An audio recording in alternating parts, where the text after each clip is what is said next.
Yo, what is going on, guys? Winner Kills here, and welcome to a brand new locals feature match. Here we are in round 2 for the week, and we've got a pretty cool mirror match for you guys today. This is one I don't think we've ever had on the channel, and if we have had it, it's been a long time.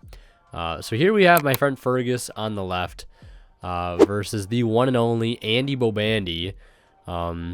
Newer player at our locals, but really great guy, and he's been on Cyber Dragon forever, like as long as I can remember.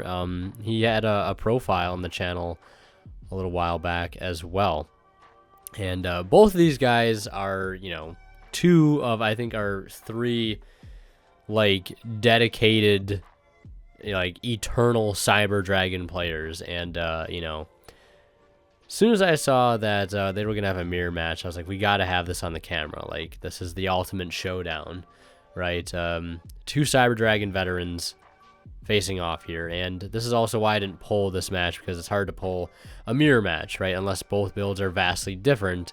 And as far as I'm concerned, I don't think both builds are that different. I know one difference is that the build on the right has a DPE engine in it, and the build on the left has the Dragoon engine. I think that is one of the biggest differences between the two. So we're going to see Cyber Dragon on the right here lead with Galaxy Soldier pitching hers to go ahead and add a copy of Galaxy Soldier and another copy of Cyber Dragon respectively off that hers. And yeah, I think this is like one of the best openings the deck can have. I know the typical end board, at least for these builds anyways, is to go for, you know, like Infinity, your Flavor of Fusion monster, right, whatever that may be, and ending on like an Overflow if you were able to start with Core, you know, and open a really strong hand. But we're going to see him just lead with the classic Galaxy Soldier pitch hers play here. You know, you get your other level 5 piece, and you get your free discard for it as well. So really, really strong. We're going to see him go into the Nova. And this is where having that normal summoned body would have been really strong, because he could have used Nova's effect to revive another Cyber Dragon, and then link off the, you know, the Core and the other Cyber Dragon into Anaconda, and get that extra interruption out there, and, you know, dump the bricks to the grave, of course. But he did not open up that normal summon play here. So we will have to see him settle on just Infinity with one set. Possibly hand traps, could be set Imperm, could be set Droplet. We'll see momentarily, I guess. And we're going to see our Cyber Dragon player here on the left lead with a copy of Pot of Prosperity. We'll see him go for a Banish 6.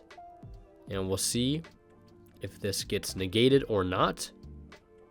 I don't really see a reason why necessarily you would want to negate this here. And I believe the build on the left is also a blind going second build, whereas the build on the right might be built to go first. But either way, we will see him burn the Infinity negate there on the Prosperity, and we'll see a Droplet get chained in response, sending off the Prosperity to ensure that it does resolve, and revealing Imperm, Cyber Dragon, Ash, Galaxy Soldier, Imperm, and another Droplet. So really only revealing Cyber Dragon, Ash, and a Soldier and an Imperm, really. So really only revealing like 4 cards there. The other 2 at the end are, you know, either cards he's already used or a duplicate. And I mean, I could also see, you know, the perspective of wanting to maybe stop the Prosperity. I guess it really all depends on what the back row is. If the back row is like an Imperm, right? Obviously, Imperm can't stop a thing like something like Prosperity, whereas an Omni Negate like Infinity can. So you burn your Omni Negate on something that, you know, your other interruption can't stop. That way you kind of get more value out of your other interruption. But we're going to see almost an identical play here. We're going to see Galaxy Soldier pitch hers. Where have we seen this play before, right? That's going to go ahead and add another Soldier, add in Cyber Dragon. And then we're going to see him summon that Galaxy Soldier, and we're going to see them go and overlay into a copy of Nova. And this is where having an Imperm here or, you know, Droplet could be pretty strong. Nova is a pretty good combo piece, because it stops them from getting extra bodies out of the grave to link with. Yeah, I mean, the Infinity is pretty much always going to be inevitable, but, why not keep them off of the extra body at that point to be able to make link plays with?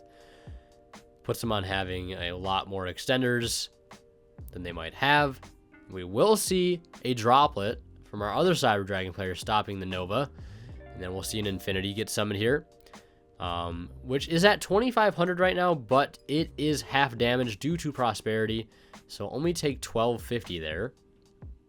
And I see a copy of Imperm, or it might be evenly matched in the opening hand, because again, it is a blind second build, so evenly matched in the main is not super shocking. Yeah, it definitely is evenly, because if it wasn't Imperm, I would have seen it getting set. Also, I think Dark Magician is in the hand, and a copy of Ash. And we're going to see our other Cyber Dragon player here drop just a Kiru on top of the Infinity to follow up with a normal summon of Core. And there's an Ash Blossom on the Core. Pretty good Ash there. I mean, both these guys know exactly what the proper thing to hit in the situation is going to be. Yeah, pretty much every interruption made is going to be pretty impactful, because they just, they know each other's decks, obviously. There are no unknowns. And we're going to see Overload Fusion here. And looks like our Cyber Dragon player on the left is going to concede. Yeah, did not open up too well, having that the Red Eyes, or not the Red Eyes, the Dark Magician, the Evenly, into a board of only 2 cards, right? It's not the best opener. And the Prosperity really didn't help too much either. Also having to play through Droplet on his own. Nova as well kind of hurt. So we're going to head into a game 2 here. And Cyber Dragon player on the right being made to go first again, which again is not surprising. A blind second build wanting to go second. So we're going to see him lead with a copy of Emergency into Core. And I believe I see another not so stellar hand here for our other Cyber Dragon player, having a copy of Overload, Machine Dupe. I think I saw a red Reboot. A lot of defensive cards, but again, no engine. It's kind of similar to what we saw in the actual round 1 feature match, where I think in the final game, our Dragon Link player opened up a full hand, a full grip of all defensive and going second cards, which is very unfortunate. It's an interesting deck building dichotomy nowadays, where we want consistency, we want to be able to have hands where we have engine, but the game is in such a spot, and the format necessarily as well is in such a spot where you have to put in 8, 9 plus going second cards, and at some point you're at even get to the point where you have 12 or 13. And, opening a hand of, 3 plus going second cards, causing a brick essentially, is not so necessarily uncommon. Not only are you not playing, but it kind of puts the game to a stall when the opponent is, playing through 1 or 2 interruptions, and then they're not expecting the 3rd or the 4th, or, a really strong board breaking card on the crackback, right? And it kind of throws things into a very simplified game state, because there's just so much interruption being thrown at the other player, which, on the surface feels bad if you're on the receiving end. It might seem like you're in a bad spot, because damn, I really overextended into all these interruptions, but then your opponent really can't capitalize on it. So it's a very interesting situation, just breaking on interruptions sometimes, because we normally view interruptions as being good things, but sometimes too many is not very helpful. Like what we're seeing here, we're going to see our Cyber Dragon player here top deck a Nibiru, and that is not going to be very helpful whatsoever. Very unfortunate to see that here in game 2. And I believe end phase, at least the end phase of the Cyber Dragon player on the left's turn, reminding the other player to, the DPE is going to get destroyed by the Fusion Destiny effect in the end phase, and then passing turn here. Draw phase, actually using Dasher here, that's how the Cyber Dragon is hitting the board. And then standby phase, the Enforcer is going to come back.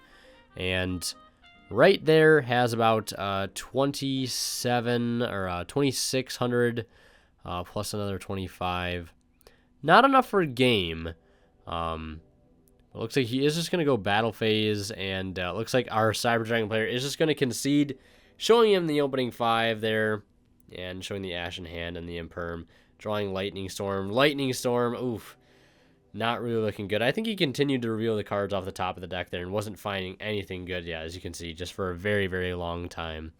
But yeah, that's going to do it for this match. Realize it was a short one. Hope you guys enjoyed regardless. And if you want to see more of my content, click on one of the videos on the bottom of the screen right now.